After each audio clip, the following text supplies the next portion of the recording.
For today's independent authors, a digital publishing platform is their entire business infrastructure. It holds their manuscripts, their sales data, and their financial lifelines. Being locked out of that platform means your business is completely shut down. Yvette Rosary is a project management professional who knows how to run a business. After suffering a major stroke, she experienced subtle cognitive shifts and physical deficits. To maintain her cognitive agility and mental focus, she founded Rosary Entertainment. Through this company, she began designing large print word searches and adaptive puzzletainment to promote mental wellness. Her brand was built on a deeply personal philosophy: accuracy before speed, grace before pace.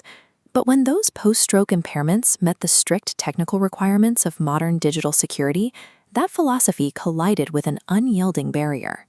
For a creator with a disability, a login failure results in a total shutdown of their independent livelihood.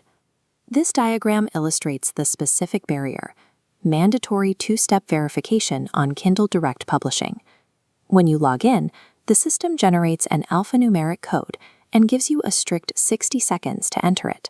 For an author dealing with post-stroke visual and fine motor impairments, processing that alphanumeric string and executing the physical control to type it takes time.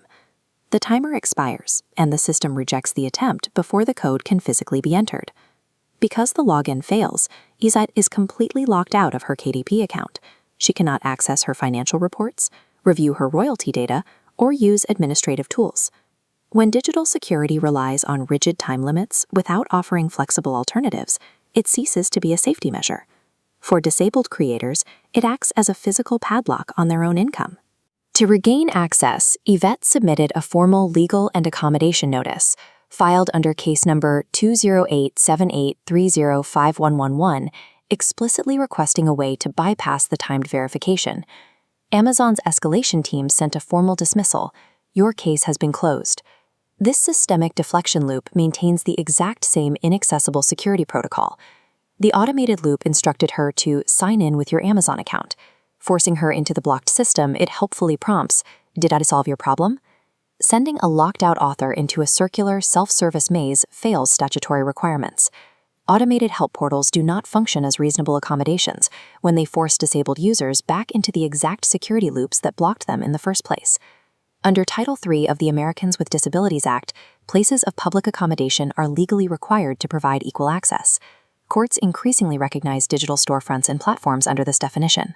As this flowchart shows, if a standard security protocol blocks a disabled user, corporations are legally required to bypass or modify those protocols. A company's internal security preference does not overrule federal civil rights law. A valid digital accommodation requires an accessible alternative. That could be a non-timed authentication method or direct telephone support from an accessibility specialist who can manually verify identity.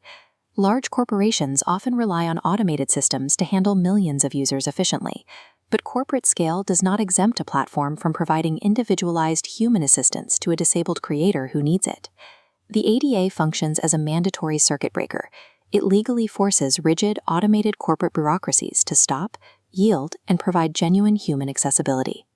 Refusing the automated dismissal, Yvette sent a final response demanding immediate assistance from a designated executive accessibility specialist, along with manually generated accessible financial reports.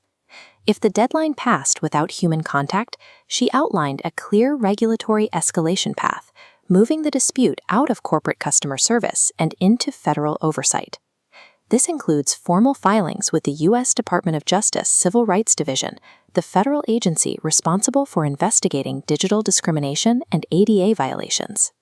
She also targeted the Federal Trade Commission, citing the platform's handling of the situation as an unfair business practice affecting an independent creator's livelihood.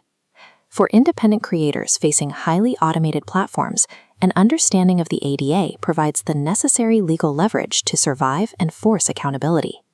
To prevent these lockouts, cybersecurity protocols must be inclusive from the start. Systems need flexible, non-timed alternatives built into their basic architecture for users with motor and visual impairments. The principle of accuracy before speed serves as an essential standard for building a fair digital society. The ADA acts as the building code for the Internet, ensuring digital platforms don't structurally lock creators out of their work and income. Yvette Rosary continues her advocacy, pushing for federal oversight to establish precedents that hold platforms to actual legal compliance over public relations.